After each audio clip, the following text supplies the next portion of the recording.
How to fix speaker not working problem on Samsung A08. Let's start the video. First of all, go to app library.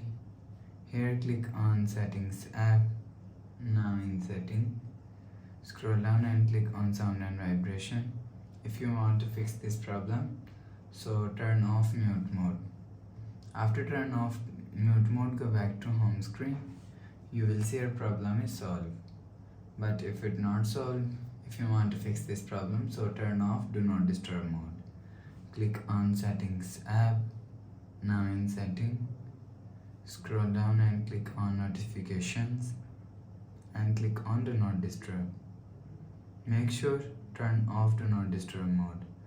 After turn off do not disturb mode, you will see your problem is solved. But if it doesn't fix this problem, so go to app library, click on settings app.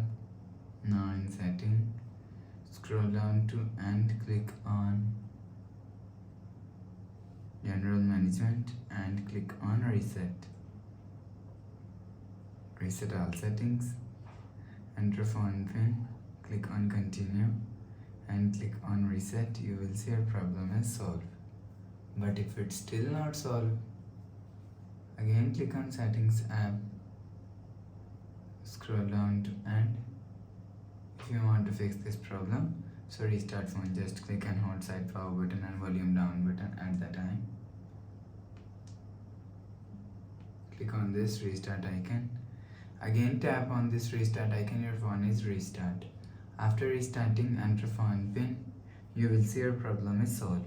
So please subscribe for more new latest videos. Thanks for watching.